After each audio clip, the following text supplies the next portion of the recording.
handful of questions here. My questions are centered around change implementation practices. So every organization experiences change, and you've already talked about some of that. What types of organizational changes have you experienced specifically since you opened? Going from employee to owner. Mm-hmm. Changing our vendors. Changing new contracts, new. Yeah, it didn't start with any referral partners. Yeah. So he had to create relationships with these other businesses and explain to them how we can work together to help the client as a whole. Other than that, organizational changes. I went from employee to owner. I own 66% of the company. Rick owns 34% of the company. So that'd be the only other organizational change. Mm-hmm. And I think I kind of understand this, but what triggered that change? It would have been the leadership that was needed. There was no passion. There was no drive. Well, and he was also taking a lot of money from the company. Paying himself an $80,000 salary in the first year of a business is not okay. So the business was not viable. It wasn't making enough money. And that's what eventually triggered the change, is him looking at the book saying, hey, this is not cool. If you're not going to be helping out and growing this, then I'm going to take over and purchase this company from you and take it in another direction. Okay, perfect. What type of communication did you use to communicate that change within your organization? So how did you initiate that whole process? That started with email, and then started with emails, forwarding emails over to Rick to show him, hey, this is what's going on, and then have that personal conversation. To confront him.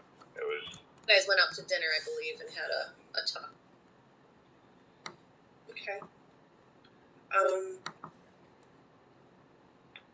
Did you use any other change implementation practices during the changes that you've experienced, and not necessarily just the owner to employee to owner, but any other changes? Have there been any other change implementation practices that you might have used? Like for employees wise, honestly, it's just have open communication, talk to them, tell them what's on your mind, what's going on, because this is where it's not set in stone. It's not my way or the highway, because we're a large corporation. I've got 20 employees, and that's how we've been doing it for the last 10 years. This is the start of our company, and we want to grow, but I'm not trying to. It's hard to find people to work, right? So you gotta mold that person to what you want. You can't just. I'd say communication is your biggest thing. Keep talking. Did you have resistance from employees when this was all happening, or the employee that you did have at the time? Did they show any denial or defense? Yeah, the first two that I had last year, I had a rep who was doing what I do, and I had a repairman rep who was fixing iPads and iPhones and all that stuff. Yeah, the pushback on, me telling them, hey, I need you to go out there and try to bring some more business in. Be out there and go get some more prospects, do some email blasts, drop some flyers off. The pushback on doing the work, it was kind of saddening, because what do you expect? You just expect us to walk in the door. We're not a retail location. We're a business organization. We go after businesses, not individuals. Okay. Makes sense. The last question I have, what kind of changes has COVID caused at 343, other than, the obvious communication and the way you have your sales? Oh, man. I've got probably 20 to 30 locations in the hopper right now ready to close. Doors have been closed. People are scared to come to the door, even open the door, even if we're 10 feet away wearing masks. It's ridiculous. Meetings have been canceled and pushed back. People are saying, we don't have it in the budget now, even though we're saving them money and we're making the budget for them. They're scared. Scared of change right now, yeah. Because change going on. They're like, I can't handle anything else. It all sounds so familiar. Let me tell you. So we're just trying to go with the punches and just trying to really take care of what we can. We're just blessed that we have residual revenue, and that we're at the point that we're stable right now. If we weren't stable, we wouldn't have this residual revenue. I'd get employees looking for another job. Wow. But like I said, we're blessed because we built this 2 years ago with no notion that this was going to happen, right? And then now it's happened, and hey, let's keep building it how we can build it. It's not as steep, right? But we're steep, and then we got a lot of interest. A lot of people want to do it, but they're not ready to pull the trigger because this hasn't stopped. And I know that right before the election, when it was, all the bans were lifted and people were out doing what they're doing, we had a lot of business for those couple months, and we were really slamming it. So that was nice, but now it's stopped again. So it's just keep playing the games and keep moving. Yeah, I can completely understand what you're saying.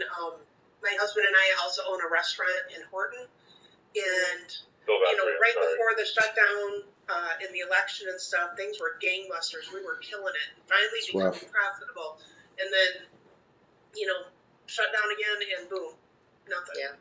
So it's up and down, and small businesses are just losers in this. It's horrible. I feel bad for all the local restaurants. And, I'm a foodie. That's my thing. And my wife and I, that's our favorite pastime is just go out and have an appetizer and a beer or something like that. We can't even do that right now. I know. Yeah. That's a whole other topic. Definitely. All right. Well, I really appreciate you guys taking the time to talk to us this morning. This was wonderful. It gave me some great insight. How about you, Thomas? I can't say anything but thank you. Very thankful, very insightful, different perspective. Definitely appreciate the Mr. and Mrs. combination and the way you two can bounce off of each other. It felt very warm and opening. It wasn't like we were just talking to some cold, hard CEO. And your passion and your vision shines through. It definitely inspires us as leaders of our respective fields. So thank you. I did have one last question. What type of chocolate was that? I might need to buy it myself, when I get in the doghouse. So that was a personal question. No, go downtown. Go to Gilbert. Okay. Fudge is the first part. Okay. You gotta buy 1 pound, get a half pound free. Nice. So we got every flavor they had. So All right. Okay. All righty. So entire Christmas season. exactly. So again, thank you. Thank you so much for taking the time, making the time, and the preparation. Sincerely appreciate it. Happy holidays. Stay safe. Continued prosperity. Sorry for taking you 20 minutes beyond time, but again, thank you. Thank you. Thank you. So, Congratulations for the thank you. Thanks.